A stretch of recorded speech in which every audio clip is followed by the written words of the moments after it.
광교 남북교회에서 주님을 배우고 있는 오기석 형제라고 합니다. 저는 20살 때 우리 주 예수님을 제 마음의 주와 구주로 영접하였고요. 그때는 지금 없어졌지만 이제 관악교회라고 교회가 있었습니다. 그 교회에서 주님을 믿었고 분당북교회로 분가를 했다가 또 분당북교회에서 지금 광교남도의 전신인 경기 광주교회로 분가를 해서 지금 광교남북교회에 있습니다. 제가 주님을 믿은 지 한 37년 정도 됩니다. 네. 그때나 지금이나 주님은 늘 저와 함께 해주셨고 또 때마다 시마다 많은 은혜와 공유를 베푸시는 주님인 것을 제가 알고 이 부분은 제가 확실하게 말씀드릴 수 있을 것 같습니다. 그리고 저는 이게 시각장애를 가지고 있습니다. 좀 거창해서 시각장애이고요. 성경적인 표현으로 하면 소경입니다. 전혀 이렇게 보이지도 않고 형태마저도 이제는 구분하기가 어려운 그런 상황에 있습니다. 성경에서 소경은 주님을 만나면 눈을 떴는데 저는 반대로 주님을 믿을 때는 좀 보였습니다. 그래서 어설프겠지만 축구도 하고 소프트볼도 하고 탁구도 치고 그랬는데요. 저는 주님을 믿고 나서 소경이 됐습니다. 왜 그러셨는지는 잘은 모릅니다.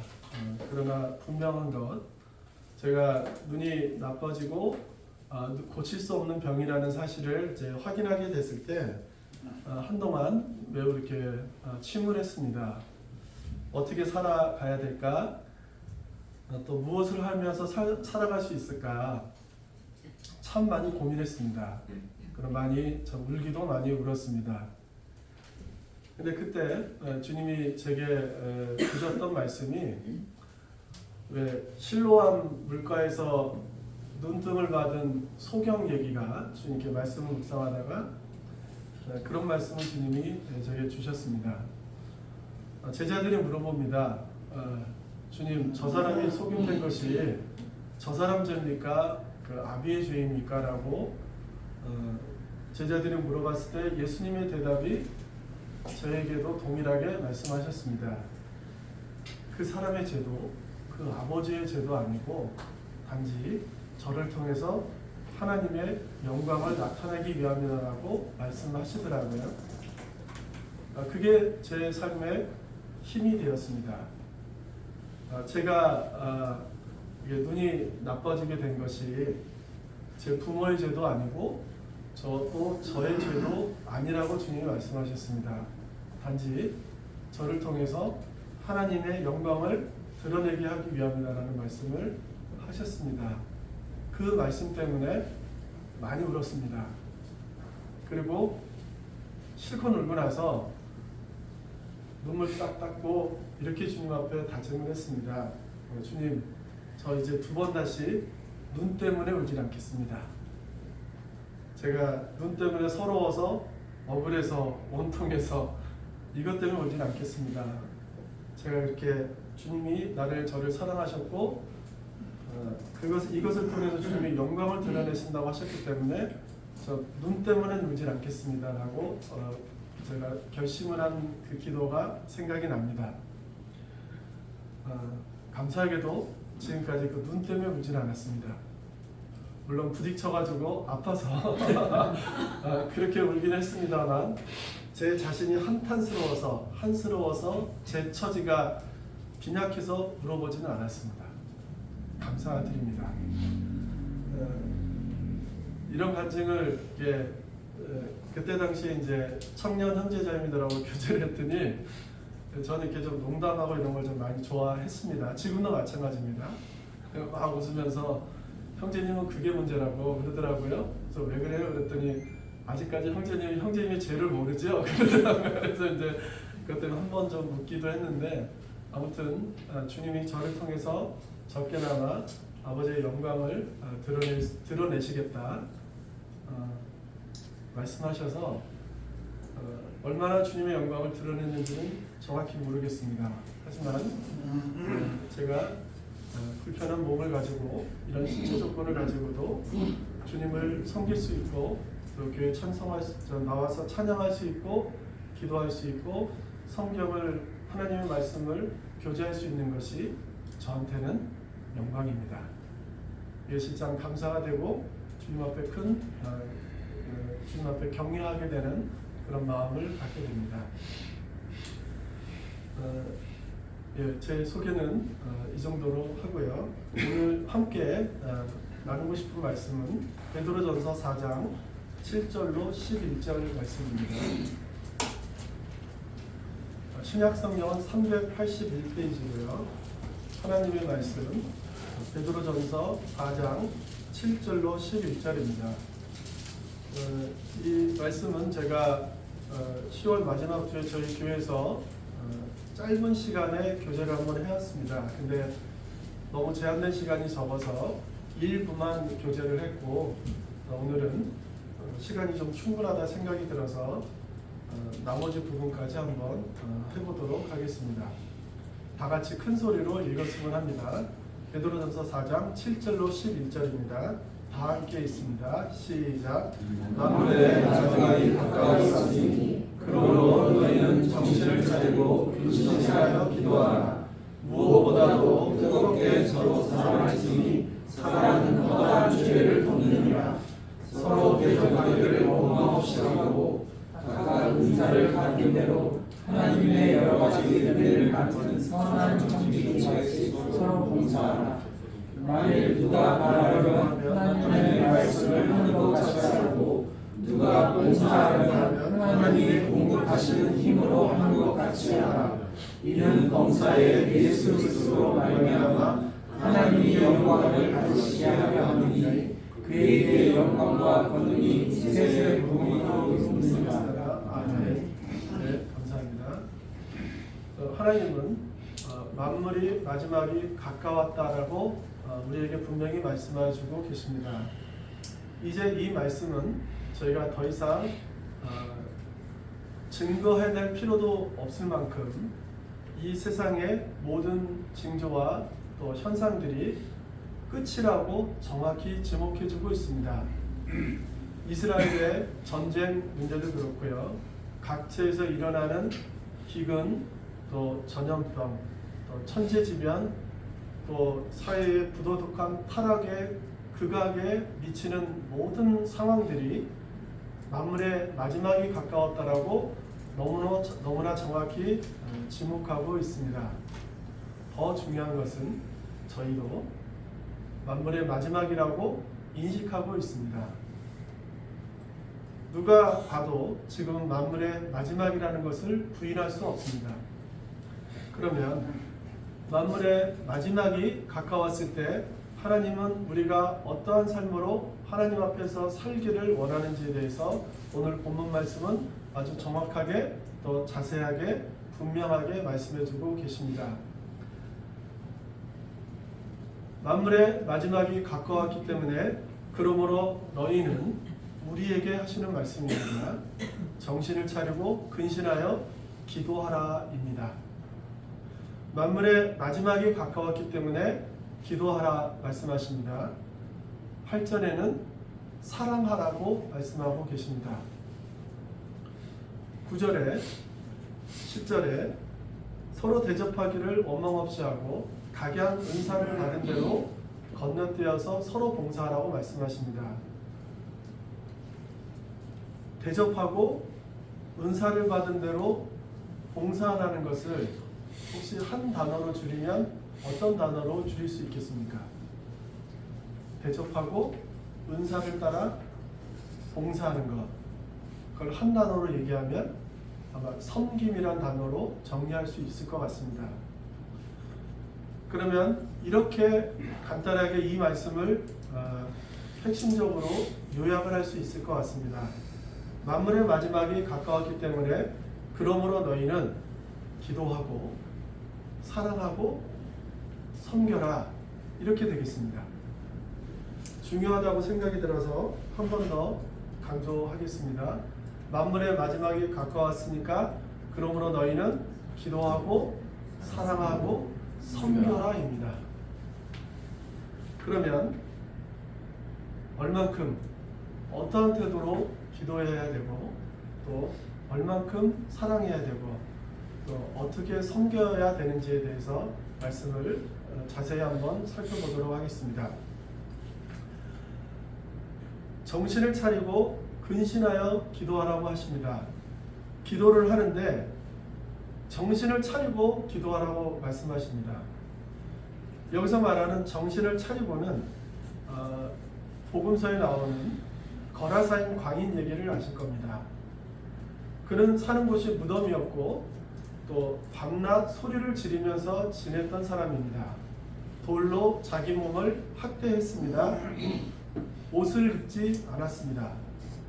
그리고 사단이 그를 격동하게 되면 들로 산으로 광야로 뛰어다녔던 사람입니다. 그리고 또 얼마나 힘이 셌는지 사람들이 잡아서 쇠사슬을 묶고 쇠고랑을 세웠음에도 불구하고 그것을 끊고 도망할 만큼 힘이 굉장히 센 사람이었습니다. 근데 그가 예수님을 만나고 나서 누가복음 8장 35절입니다. 한번 좀 읽어봤으면 좋겠습니다. 누가복음 8장 35절입니다. 먼저 찾으신 분이 큰 소리를 읽어주셨으면 감사하겠습니다. 누가복음 8장 35절입니다. 사람들이 그 이루어진 일을 보러 나와서 예수께 이르러 귀신 나간 사람이 옷을 입고 정신이 온전하여 예수의 발치에 앉아 있는 것을 보고 두려워하거늘. 네, 거라사인 광인이 예수님이 그에게 찾아오셔서 그를 온전케 하셨습니다. 그래서 35절에 정신이 온전하여라는 말이 바로 오늘 본문 말씀에 나온 정신을 차리고와 같은 단어로 쓰여져 있습니다. 정신이 온전해서 옷을 입고 예수님의 발치에 앉아 있었습니다. 우린 여기서 한 가지 단어를 다시 한번 정의해 봐야 될 필요성이 느껴집니다. 만물의 마지막이 가까웠기 때문에요. 그 단어는 바로 자유라는 단어입니다. 자유라는 단어를 세상에서는 어떤 정의를 하고 있습니까? 내 마음대로 내가 하고 싶은 대로 내가 살고 싶은 곳에서 내가 입고 싶은 옷을 입고 다니고 내가 다니고 싶을 대로 마음대로 다니고 심지어는 내가 어떤 일을 할 때 그 누구한테도 제약을 받지 않고 내 마음대로 행동하는 것, 그것이 세상에서는 자유입니다. 그렇게 정의하고 있습니다. 그래, 네 마음대로 해봐. 네 마음이 이끌리는 대로 해. 네 생각대로 해. 이렇게 세상은 가르칩니다. 거라사인 광인과 무슨 차이가 있겠습니까? 그러면 성경에서 말하는 진정한 자유는 어떤 것이겠습니까? 방금 누가복음 8장 35절에 그가 정신을 차리고 정신이 온전하여 돼서 옷을 입고 예수님의 발치에 앉아 있었습니다. 더 이상 그를 제어할 만한 쇠사슬도 두려움도 필요 없었습니다. 또 옷을 입고 앉아 있었습니다.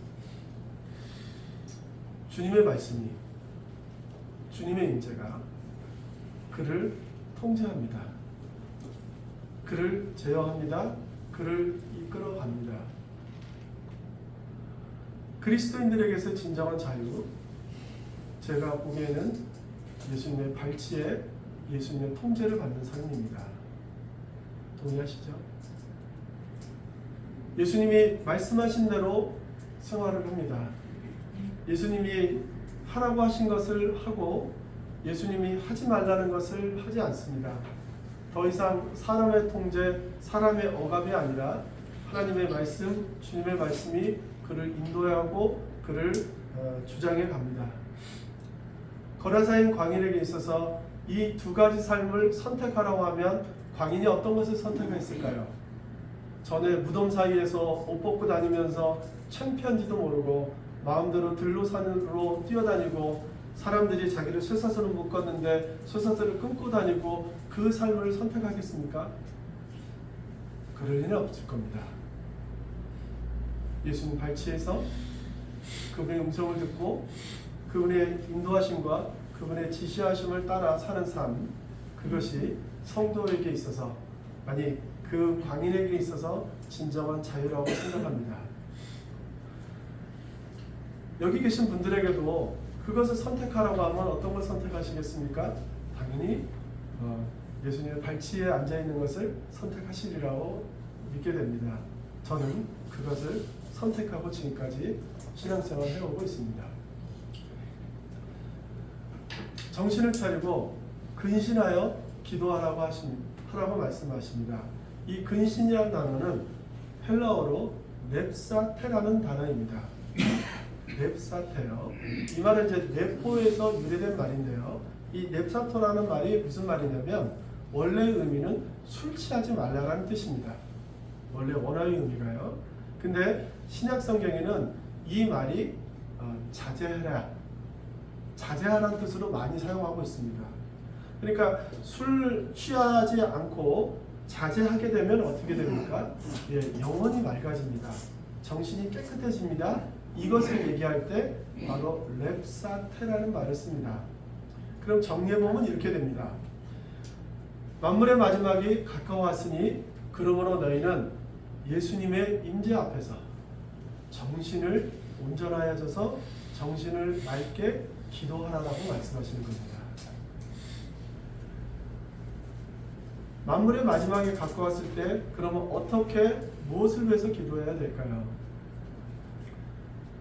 우리 주님도 공생애를 3년 반을 사셨습니다. 예수님의 공생애 사역은 기도의 사역이라고 해도 그 누구도 부인할 수 없을 겁니다. 예수님은 기도 참 많이 하셨습니다. 세례를 받으신 후에 침례를 받으신 후에 40일 동안 금식 기도하셨습니다. 예수님의 12제자를 선택하시기 그 전날은 밤을 새워서 기도하셨습니다. 또 성경에 새벽 오히려 미명에 따로 한적한 곳에서 습관을 쫓아 또 오병이어를 행하신 이후에는 제자들을 배 타고 먼저 갈릴리 바다 저편으로 건너가라고 하시고 모인 사람들을 흩으신 후에 홀로 따로 산에 올라가셔서 기도하셨습니다.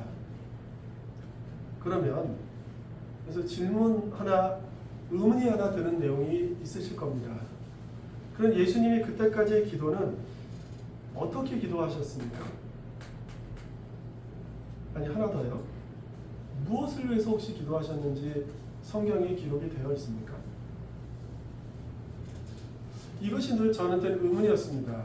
왜 성경에 예수님이 기도하신 내용이 참 많은데 40일 동안 금식 기도를 하셨는데 그 기도의 내용이 뭡니까? 아무리 성경을 뒤적이고 아무리 이렇게 묵상을 해봐도 전혀 근거를 찾을 수가 없었습니다. 그래서요 저희는 성경에서 침묵은 저희도 침묵해야 됩니다. 성경에서 말하지 않는 부분까지 구태여 말하는 그것은 잘못됐다고 생각이 듭니다. 성경의 침묵은 곧 저희들도 침묵해야 됩니다. 또 반대로 성경에서 말하고 있는 부분이 있지 않습니까? 그것은 말해야 됩니다. 그 말함으로 인해서 내가 고난을 당하고 그 말함으로 인해서 관계가 어그러질 수도 있습니다. 말함으로 인해서 내 재산상의 손실과 말함으로 인해서 내 체면이 깎여질 수도 있습니다. 하지만 성경에서 말하라고 하는 것, 주님이 말씀하라고 하시는 것에 대해서는 우리 분명히 말할 줄 알아야 됩니다.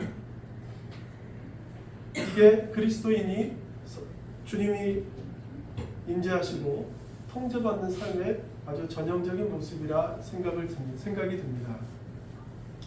그런데요, 예수님의 마지막 시간 겟세마네 동산에서는 사뭇 성경에서 표현이 다르게 나와 있습니다. 마태, 마가, 누가복음에 시간이 없으니까 뭐 찾지 않고 내용을 다 아실 겁니다. 답할 수 있을 겁니다. 겟세마네 동산에서 예수님이 어떤 자세로 기도하셨습니까? 땀방울이 핏방울이 네, 땀방울이 핏방울이 되도록. 그 어떤 태도로 기도하셨습니까? 자세는 어떤 자세였습니까? 네, 무릎을 꿇고, 그렇죠? 무릎을 꿇고 엎드려서 얼굴을 땅에 대시고 이렇게 기도하셨습니다. 그 유대인들은 아시겠지만 서서 기도합니다. 그래서 이제 뭐 바리새인과 세리의 그 누가복음의 예수님의 예를 보면 그 세리가 서서 이렇게 가슴을 치면서 기도합니다. 서서 기도합니다. 그러니까 유대인들은 서서 손을 이렇게 올리고 이렇게 기도합니다. 아니면 무릎만 꿇고 허리를 펴고 이렇게 기도하는 것이 유대인의 기도 자세입니다. 근데 겟세마네 동산에서는 예수님이 엎드리셔서 얼굴을 땅에 대시고 무릎을 꿇고 얼굴을 땅에 대시고 땀방울이 핏방울이 되도록 그렇게 기도하셨다라고 성경에 아주 자세히 기록해주고 계십니다. 그리고 주님이 무엇을 위해서 기도하셨습니까? 우리 다 아시는 대로 아버지여 이 잔을 내게서 옮기시옵소서. 그러나 나의 원대로 마옵시고 아버지의 원대로 되기를 원합니다 하면서 그 기도의 제목까지 어떤 기도를 하셨는지 그 기도의 내용까지도 아주 정확히 성경은 기록해주고 있습니다. 겟세마네 기도 전에 주님은 요한복음 17장에서 제자들을 위해서 기도하십니다. 13장 요한복음 13장에는 최후의 만찬을 하시고 14, 15, 16장에서는 우리가 흔히 말하는 고백 메시지를 하시고 17장에서는 그 제자들을 위해서 기도를 하십니다. 기도의 전문이 나와 있습니다. 그 기도의 내용이 아주 정확하고 분명하고 자세히 기록해주고 계십니다. 특히 9절서부터는 내가 또 저희를 위해서 비옵나니 하면서 예수님이 제자들을 위해서 기도하십니다.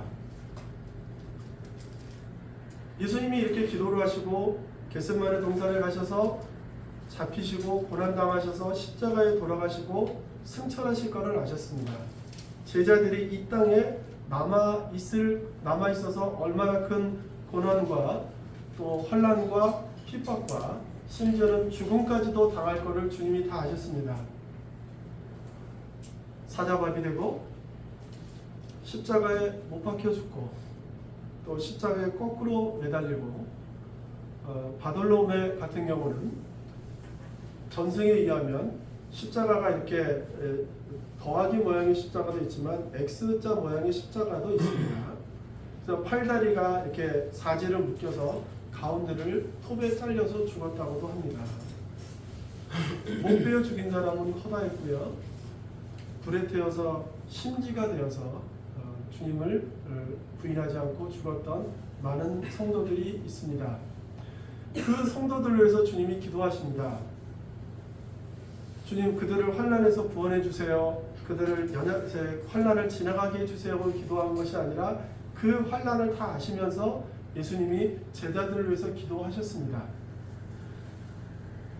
기도하셨던 9절서부터 마지막 절까지 예수님이 기도하셨던 기도의 제목 크게 두 가지가 혹시 뭐라고 생각하십니까? 그런 어떤 어려움, 환난, 그 고난, 핍박, 심지어는 죽음까지도 당할 수 있는 그 제자들에게 그 환난을 이기도록 믿음을 굳세게 해주시고 하나님의 소망을 바라보게 해주시고 장차올 환난을 온전히 바라보게 해주세요라고 기도 안 하셨습니다. 어떤 기도 하셨습니까? 딱 두 가지 하셨습니다. 정리해보면 첫 번째가 하나됨과 두 번째가 거룩함입니다. 아버지요, 우리가 하나된 것 같이 저희도 하나가 되게 해주십시오. 창세전에 있는 영광을 내가 저희에게 보여줄 건데요, 하나가 되게 해주십시오라고 끊임없이 하나됨을 위해서 기도하셨습니다. 또 17절에 아버지여 진리로 저희를 거룩하게 하옵소서. 아버지의 말씀 진리이다 하면서 그들의 거룩함을 위해서 기도하셨습니다. 그럼 정리하게 되면 이렇게 됩니다.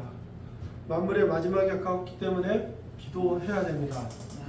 그 큰 기도 제목 세 가지가 뭐가 되겠습니까? 하나됨과 거룩함과 주의 뜻이 이루어지도록요. 우리는 이것을 위해서 기도해야 된다 생각이 듭니다. 이런 생각을 해보았습니다. 예수님도 기도하셨다는 내용만 나왔지 예수님이 이 땅을 떠나실 때 마지막 때의 기도에 대해서 성경에 너무 자세하게 정확히 기록해주고 계십니다. 혹시요. 혹시입니다. 지금 만물의 마지막이지 않습니까? 그럼 혹시입니다. 어쩌면 우리의 기도도 주님이 이렇게 낱낱이 기록하고 계시지 않을까라는 생각을 잠깐 해보게 되었습니다. 편하게 아이 주님이 알아서 하시겠지. 아유 주님 알아서 하세요. 그게 무슨 믿음이 있느냐? 우리는 그렇게 터부시하고 쉽게 생각할 수 있을 것 같습니다. 아이 주님이 알아서 하셔야지. 아이 그 지체 뭐 그냥 주님이 하셔야 돼 하고 하나님을 위해서 전혀 애쓰지도 않고 노력도 안 하고 그냥 내버려 두지는 있지는 않은가. 어쩌면 주님이 그것을 정확히 기록해주고 계신 것은 아닌가라는 생각을 잠깐 해보게 되었을 때 참 마음에 참 경외함이 들게 되었고 기도를 하게 되었습니다. 만물의 마지막에 가까웠기 때문에 정신을 차리고 근신하여서 기도해야 됩니다. 두 번째입니다. 무엇보다도 뜨겁게 서로 피차 사랑하라. 사랑은 허다한 죄를 덮느니라라고 말씀해주고 계십니다. 사랑하라고 말씀하시는데 얼만큼 사랑하라고 하냐면 뜨겁게 피차 사랑하라고 말씀하고 계십니다. 그래서 뭐 뜨겁게 사랑해라. 다른 성경에 보니까 또 열심히 사랑하라 이렇게 좀 되어 있더라고요. 그래서 좀 잘 안 와닿습니다. 그 말씀이 열심히 뭐 뜨겁게 뭐 어떻게 사랑하라는 거지 해서 헬라어를 좀 찾아보게 되었는데요. 이 헬라어가 에크테네스라고 되어 있습니다. 뭐 ek테네스, 에크테네스 같은 말입니다. 이 말은 에크라는 말하고 테네오입니다. 근데 합쳐져서 그게 테네스로 발음이 바뀌었습니다. 그래서 에크테네스. 그래서 에크라는 말과 테네오라는 말의 합성어입니다. 에크 많이 들어보셨잖아요. 우리 교회가 헬라어로 뭡니까? 에클레시아. 네, 감사합니다. 그 말할 때 그 에크입니다. 그러니까 뭐뭐 밖으로, 뭐뭐로부터 이런 뜻을 가지고 있는 단어 에크입니다. 거기에 테네오입니다. 테네스 테네오요. 이 테네오라는 말은 원어의 의미가 뭐냐면 확장하다, 뻗어나가다, 뻗치다 이런 뜻을 가지고 있습니다.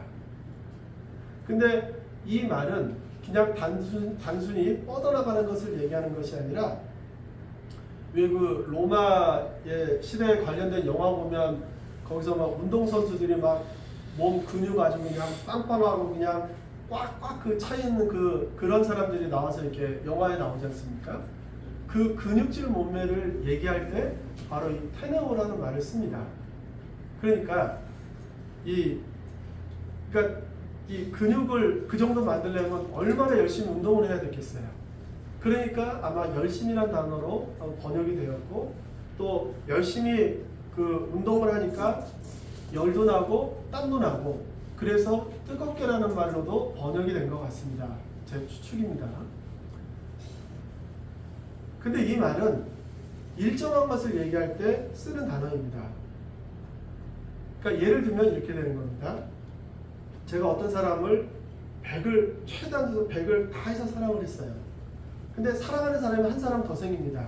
그러면 내가 최대한도로 100이었으니까 두 사람이면 50, 50. 세 사람이면 뭐 3.3 이렇게, 뭐 네 사람이면 2.5, 5살이면 2 이렇게 사랑하는 게 아니라 한 사람이 100이었고 또 두 번째도 사랑할 때도 100으로 사랑하라는 얘기입니다. 셋을 사랑할 때도 100입니다. 이렇게 쓰인 단어가 바로 에크테네스라는 단어입니다. 저희 교회 어느 자매님이 간증할 때 이런 말씀을 하시더라고요. 뭐 다 정확히 이렇게 다 전달할 수는 없지만 제가 이해한 대로 말씀을 드리도록 하겠습니다. 우리는 무리란 단어를 많이 씁니다. 그런데 우리는 무리로 살고 있지 않는 것 같습니다. 어떤 지체가 어렵답니다. 그래서 교회를 안 나옵니다. 그러면 찾아가지고 같이 있어주고 그의 말을 들어주고 기도해주고 격려해주고 같이 밥 먹고 함께 있어주면 되는 거 아닙니까? 근데 우리는 그렇게 안 하는 것 같습니다. 우리는 우리로 살았으면 좋겠습니다.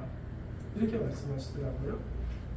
그래서 그 자매님의 삶을 이렇게 저는 보이지 않기 때문에 잘 모르는데 얘기를 들어보면 어렵고 힘든 지체한테 전화도 자주 하시고 찾아가서 밥도 같이 드시고 같이 일손도 도와주시고 그런 자매님이시더라고요. 너무 감사가 되는 내용이었습니다.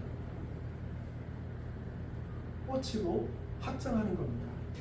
사랑을 하되 내가 지금까지 사랑했던 그 사람만 사랑하는 것이 아니라 나에 대해서 선대하고 나를 좋게 여겼던 그 사람만 사랑하는 것이 아니라 나에 대해서 험담하고 악하게 얘기하고 또 그런 사람에게도 사랑을 나타내고 찾아가지고 함께 있어주고 같이 밥 먹고 같이 기도해주는 것, 그것을 뜨겁게 서로 사랑하라는 말로 성경은 말씀해주고 계십니다. 마더 테레사라고 아시죠, 다들요?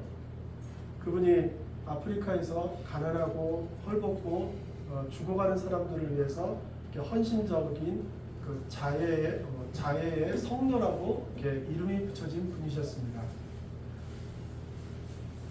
그분이 이제 1910년에 태어나셔서 1997년에 이제 돌아가셨는데 돌아가시기 직전까지도 그렇게 봉사를 열심히 하셨습니다. 그래서 어떤 기자가 너무 그 삶이 아름답고 고귀하니까 인터뷰할 때 이런 질문을 했답니다. 수녀님, 어떻게 그렇게 놀라운 일을 할 수 있으셨어요? 라고 이제 얘기를 하니까 그분이 자유로운 미소를 띠면서 이렇게 말씀하셨답니다. 예, 어렵지 않았어요. 어떻게 그게 안 어려워요? 그랬더니 하시는 말씀, 예, 가족이라는 원을 크게 그리면 됩니다. 이렇게 얘기하셨다고 하더라고요. 가족이라는 원을 내 아내, 내 자녀, 내게 관계된 사람, 이 사람만 가족으로 원을 이렇게 그리는 것이 아니라 가족이라는 원을 이렇게 크게 그리면 됩니다라고 말씀을 하셨답니다. 예, 에크테네스입니다. 뜨겁게 확장해서 넓혀서 사랑해야 됩니다.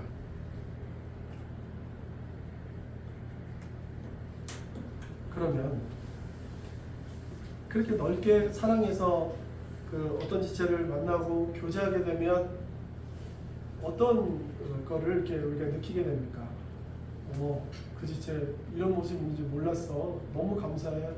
아, 자 형제, 그 형제 중심이 이거였구나. 너무 감사하고 너무 야, 진작 내가 좀 찾아가서 교제를 할 걸. 뭐 이러면서 이렇게 너무 이제 기쁘고 다 이렇게 천사처럼만 보입니다. 하지만 조금 시간이 지나고 또 겪게 되면 겪게 될수록 어떤 마음이 사실 솔직히 됩니까? 여기서부터 제 간증입니다. 아이고, 이런 지체였나? 아니 뭔 지체가 이래? 아 이거 거듭난 거 맞아 이거 도대체? 응? 야 어머나 세상에 어머 참 야 이거 진짜 어떻게 이게 야 형제가 이럴 수 있나? 아니 자매가 이럴 수 있나? 아니 뭐 이렇게 거짓말을 밥 먹듯이 하고 내가 언제 그런 말 했다고 말이야. 이거 아주 그냥 사람 아주 이상한 사람으로 만든다고 하면서 힘들고 허물과 혹시 죄가 드러나지 않던가요? 재미있는 얘기가 있지 않습니까? 어떤 훌륭한 그 교회 그 인도자님이 아주 인격적으로 훌륭하고 모든 사람한테 칭찬과 존경을 받았어요. 근데 유독 그의 아들만큼은 그 아버지가 칭찬하는데 얼굴이 아주 이그러지고 한숨만 푹 푸시고 이러는 거예요. 매번. 그러니까 이제 청년이었는데 그 매번 아버지 칭찬할 때마다 한숨 쉬고 인상을 찌그리고 다니니까 그 옆에 있는 분들이 하도 안쓰러워서 그렇게 얘기했대잖아요. 아니 예를 들어 철수야, 너 왜 그래? 야, 네 아버지 얼마나 훌륭한 분이신데, 야, 난 니네 아버지 같은 분이 있으면 내가 이렇다라고 그랬더니 그 아들이 한숨 쉬면서 딱 한마디 내뱉었다고 그러죠. 같이 살아보세요. 같이 살아보세요. 예, 같이 있게 되면 더 많은 허물과 더 많은 죄가 보입니다. 그럴 때 성경에서는 사람은 허다한 죄를, 허다한 허물을 덮느니라라고 되어 있습니다. 간단하게 물어보겠습니다. 사랑하기 때문에 덮는 겁니까? 덮기 때문에 사랑하는 겁니까? 한 번만 더요. 사랑하기 때문에 덮는 겁니까? 덮기 때문에 사랑하는 겁니까? 같은 말이죠? 사랑하기 때문에. 어휴, 감사합니다. 예, 사랑하기 때문에 덮는 겁니다. 주님도 우리 허물과 죄를 덮으셨잖아요. 주님의 보혈로 덮으셨습니다. 성막에서 시은자가 있습니다. 베풀시 은혜은 좌석자 해가지고 은혜를 베푸는 자리가 있었습니다. 그 자리가 어디입니까? 법궤 위였습니다. 그래서 대제사장이 1년에 한 번씩 이스라엘 죄를 속하기 위해서 피를 가지고 그 밑에다 뿌립니다. 그래서 천사가 보고 있습니다. 뭘 보고 있습니까? 그 피를 보는 거였습니다. 그래서 그 자리를 시은좌, 은혜를 베푸는 자리라고 성경은 말하고 있습니다. 덮는 겁니다. 덮어야 됩니다. 그래서 덮는다는 말을 헬러어를 좀 봤더니요, 칼리토라고 되어 있습니다. 근데 이 말은 그야말로 그냥 덮다 이런 뜻입니다. 덮다라는 뜻인데, 저 아들이 이제 같이 좀 와 있는데요. 이제 원어 같은 걸 제가 이제 안 보이다 보니까 아들이 다 찾아줍니다. 그래서 잘 찾습니다, 우리 아들이.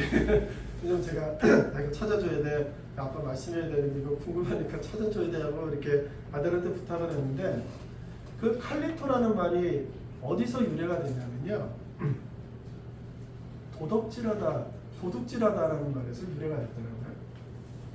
그래서 이제 처음엔 듣고 이제 그래? 뭐 그런데 하고 이제 듣고 이제 지나쳤어요. 근데 2, 3일 동안 계속 묵상을 하다 보니까 그렇구나 하고 제가 고개가 끄덕여지고 손으로 무릎을 탁 치게 되었습니다. 그렇구나. 예, 우리 도둑질할 때 해보셨죠? 저도 해봤습니다. 도둑질하는데 사람들한테 다 알리면서 도둑질합니까? 혹시 도둑질할 때 다 알리면서 도둑질하나요? 아니죠?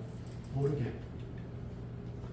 아무도 모르게 나만 알게끔 도둑질합니다. 그래서 그 도둑질하라는 말에서 이 칼리토가 유래가 되었습니다. 그러니까 덮는데요, 모른 척하는 겁니다. 다른 사람 알지 못하게 해야 되는 겁니다. 이게 칼리토라는 말입니다. 사람은 허다한 허물을 덮는 겁니다. 그리고 더 이상 펼쳐보지 마십시오. 내가 말이야 제 감정입니다. 내가 형제 내가 이런 거 자매 요거 내가 다 알고 있는데 내가 덮었어. 이게 덮는 겁니다. 내가 말이야 5년 전에 10년 전에 이런 거 말이야 내가 다 알고 있는데 내가 말 안 하는 거야. 이게 혹시 덮는 겁니까? 아니요. 덮어주세요. 아담과 하와가 범죄를 해서 하나님이 가죽옷을 지어 입히셨습니다.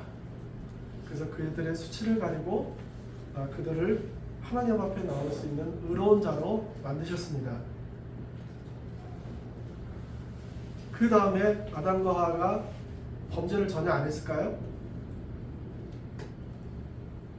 그렇게 생각하십니까? 이게 뭐 제가 영예가 될지 모르지만 저는 결코 죄의 본성을 가지고 있는 사람이 죄를 딱 한 번밖에 안 졌다. 저는 전혀 동의할 수 없습니다. 놀라운 것은 죄를 지었다고 해서 그 가죽옷을 다시 벗기지 않으셨어요. 가인과 아벨에게도 그 가죽옷을 지어 입히셨고 물론 아담과 하와가 지어서 입혔을 겁니다. 가인이 아벨을 죽였을 때에도 하나님은 그 가죽옷을 다시 벗기지 않으셨습니다. 그게 주님의 사랑과 은혜입니다. 덮는 겁니다. 모르는 척 하는 겁니다. 알지 못하게 하는 겁니다. 이게 사랑은 허다한 허물을 덮는이라는 뜻입니다.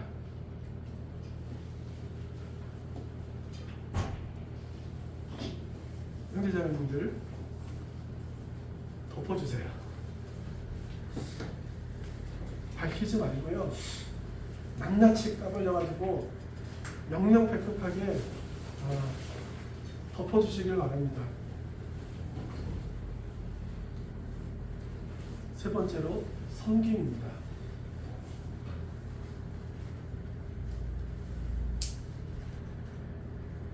서로 대접하기를 원망 없이 하고 각양 은사를 받은 대로 하나님의 여러 가지 은혜를 받은 선한 청지기처럼 서로 봉사하라고 말씀하고 계십니다. 섬기라고 말씀하십니다. 서로 대접하기를 원망 없이 해야 됩니다. 왜 대접하는데 원망이 있었을까요? 나만 한다고 생각해서 그렇습니다. 이건 성경적인 배경이 좀 필요합니다. 베드로 전후서를 기록한 시대가 로마에는 어떤 시대였습니까? 네, 우리가 흔히 말하는 네로가 그리스도인들을 아주 그냥 무자비하고 모두 다 탄압했던 시절입니다. 재산도 몰수당하고 도망쳐야 됐고 잡히면 죽어야 되는 그런 입장이 있었던 것이 많은 그리스도인들의 입장이었습니다. 그때 나그네로 지낸 사람들이 좀 많았겠습니까? 그때 성도들을 찾아올 수 있는 길이 성도들밖에 없었습니다. 그 성도들에게 찾아왔습니다. 그들에게 먹을 것을 줘야 됐고 입을 것을 줘야 됐고 그들한테 거처를 내줘야만 됐습니다. 근데 풍족할 때 내어주면 풍족하면 상관이 없는데 나도 그리스도인들이 뭐 그때 당시에 제대로 재정이나 재산이 넉넉지 않았을 겁니다. 이것을 주고 나면 이것을 대접하게 되고 나면 나한테 더 이상 오는 게 없습니다. 왜 나만 이래요? 저 성도는 저 지체는 괜찮은데 왜 그래요? 라고 생각할 수가 있습니다. 그럴 때 대접하기를 원망 없이 하십시오. 시간이 다 된 것 같습니다. 제가 조절을 또 못했네요. 정리하겠습니다. 원래 저희 교회에서도 이러고 마쳤는데 저희 시간이 좀 충분해서 좀 자세히 말씀드린다는 게 또 나머지를 못했습니다. 죄송합니다. 만물의 마지막에 가까웠기 때문에 기도하고 사랑하고 섬겨야 됩니다. 기도는 어떤 기도입니까? 하나님과 거룩함과 주님의 뜻이 이루어지더라고요. 그 사랑은 허다한 허물을 덮는 겁니다. 그리고 서로 대접해 주세요. 그리고 각양 은사를 받은 대로 하나님의 여러 가지 은혜를 맡은 선한 청지기처럼 서로 봉사해야 됩니다. 좀 요것만 말씀드리고 마치도록 하겠습니다. 극동방송에서 들은 얘기입니다. 약간 제가 각색을 그리고 좀 했습니다. 어느 큰 교회에서 저희처럼 애찬을 했답니다. 점심에 국수를 삶아서 냈답니다. 근데 이제 그 교회 장로님들은 이북에서 내려오신 분들이었대요. 그리고 이제 권사님이라고 교파교에서는 그 성경에도 없는 직책을 만들어서 이렇게 주는데 여자 권사님들도 이북에서 내려오신 분들이 많았답니다. 근데 교회가 커가지고 이게 섬기 우리가 이제 예찬이 이제 조별로 돌아가지고 거기는 이제 원하는 사람이 아마 국수를 이렇게 말아서 줬던 것 같습니다. 근데 그 권사님들이라고 하면 나이도 많고 또 살림을 굉장히 많이 하셨던 분들이기 때문에 뭐 젊은 세대들이 가서 웬만해서 그게 좀 마음에 차겠습니까? 안 차겠죠. 또 오면 저 봉사하러 어떤 사람이 옷을 입고 오는 게 저게 뭐냐, 구두를 신고 오면 어떻게 해야 되냐, 화장을 하고 왔네, 머리를 만지는 시간에 빨리 와서 청소라도 한번 하지 뭘 그렇게 하냐. 그리고 그 다음에 또 화장도 안 하고 왔더니 뭐 정성이 없다, 성의가 없다, 어떻게 저기 선크림도 안 바르고 오냐, 그 뭐 머리도 안 만지고 왔네, 그래서 머리카락이 음식에 들으면 어떡하냐 막 이러니까 도대체가 거기를 좋은 마음으로 섬기러 들어갔다가 한 달도 못해서 이렇게 아무도 이렇게 봉사를 안 했답니다. 할 수가 없었던 거죠. 그리고 이제 그것을 가지고 이제 또 어떻게 해가지고 또 국수를 내오면 그 이북에서 내려오신 그 연세 드신 장로님들이 면이 덜 삶아졌다, 너무 푹 익었다, 국물이 너무 싱겁다, 짜다, 뭐 하도 그냥 뭐 그것 때문에 막 하니까 도저히 이렇게 섬길 사람이 없었던 거예요. 그러니까 이제 선한 의도로 국수를 삶아 먹자 했는데 하도 옆에서 뭐가 잘못됐다, 섬김의 태도가 문제다, 자세가 문제다, 뭐 성의가 없다, 정성이 없다, 막 이렇게 되니까 이 그 국수 먹는 것이 이렇게 더 이상 안 되는 상황까지 이렇게 됐답니다. 근데 그때 어떤 보기에도 병색이 짙은 어떤 그 한 40대 초반의 어떤 자매님이 섬기러 왔답니다. 근데 그 자매님의 얘기를 들어보니까 그 말기암 판정을 받고 오셨던 거예요. 그러니까 이분이 마지막으로 내가 지금까지 내 마음대로 살았다가 이제 그 마지막을 주님 앞에서 남은 시간을 봉사를 해야 되겠다, 섬겨야 되겠다는 마음을 가지고 국수를 삶는데 다른 걸 할 수 없으니까 거기 갔답니다. 그런데 이제 눈은 뭐 푹 들어가고 다크서클 있고 머리도 엉망이고 옷도 막 그렇고 이제 뭐 아이고 병색이 너무 짙은 그런 분이 뭐 이래서 어떻게 왔나 그랬는데 근데 제가 좀 봉사하고 싶어요. 전 말기암이라서 얼마 안 남았어요. 그러니까 제가 꼭 좀 봉사하게 해주세요라고 하니까 그 권사님들이 거기에서 이제 더 이상 할 말이 없었던 거예요. 그 자매님한테 뭐 모양새가 어떻느니, 뭐 제대로 씻지도 않고 왔느니, 뭐 머리도 안 만지고 왔느니, 뭐 신발이 그게 뭐니, 옷이 그게 뭐니 이런 말 전혀 할 수가 없잖아요. 그렇게 했더니 뭐 제대로 그거를 했겠습니까? 못할 그 저기 뭐야 국수가 그렇게 나왔는데 제대로 나왔겠어요? 놀라운 건 그거를 드시는 이북에서 내려오는 장로님들이 딱 먹더니 한 몇 초 동안 있더니 맛있네. 아 맛있네. 그래 국수란 이렇게 해야 되는 거야 하면서 근데 다른 분이 먹어봤을 때는 잘 삶아지지도 않았고 그 다음 주는 너무 퍼졌고 어떤 주는 국물도 없고 그렇게 불평하셨던 분들이 감사함으로 먹어서 그야말로 애찬이 되었답니다. 그 이후로 그 교회에서는 봉사하시는 섬기는 분들이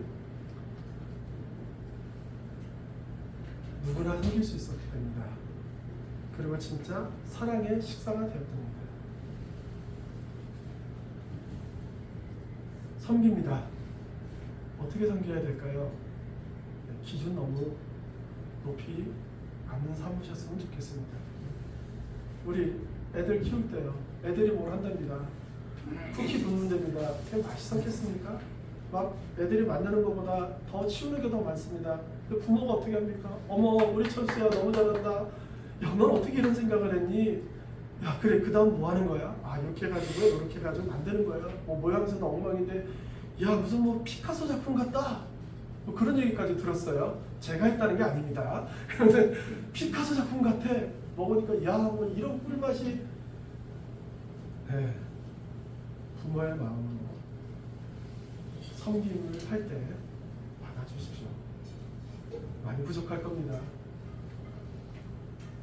주님의 마음으로 섬기려고 할 때 받아주시고 이해해 주시고 격려해 주십시오. 만물의 마지막에 가까웠습니다. 기도하시고 사랑하시고 서로 섬기는 저와 여러분이 되었으면 합니다. 시간을 좀 오버했습니다. 죄송합니다.